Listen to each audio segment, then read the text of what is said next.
윤석열 대통령의 탄핵안이 헌법재판소로 넘어간다면 헌법재판관 9명 가운데 3명이 공석인 것이 변수입니다. 헌법재판소는 이론적으로는 6명만으로 심리와 결정 모두 할 수 있다고 밝혔습니다. 윤상문 기자입니다. 현재 헌법재판소는 6인 체제입니다. 지난 10월 이종석 헌법재판소장과 이영진, 김기영 재판관이 퇴임한 뒤 국회 후임 추천이 지연되면서 전체 9명 재판관 가운데 3명이 공석입니다. 그런데 현행 헌법재판소법은 재판관 7명 이상의 출석으로 사건을 심리한다고 규정하고 있습니다. 원칙대로면 심리조차 불가능한데 현행 6인 체제로도 가능합니다.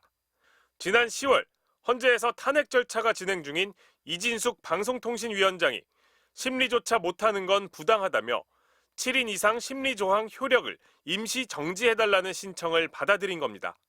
다만 6인 체제에서 윤 대통령 탄핵안을 심리해 실제 결정까지 할 수 있는지는 의견이 갈립니다.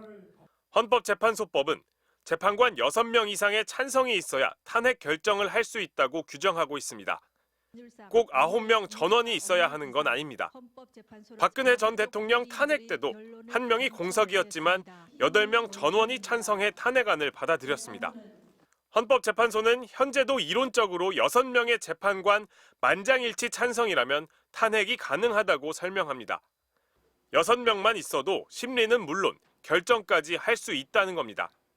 하지만 적어도 7명이 있어야 심리가 가능하다는 규정을 정지한 건 임시적 조치인 만큼 결정까지 하려면 원래 규정대로 7명이 심리에 참여해야 한다는 법조계 의견도 있습니다. 관건은 대통령 파면 사건인 만큼 결정의 정당성을 어떻게 확보하냐입니다.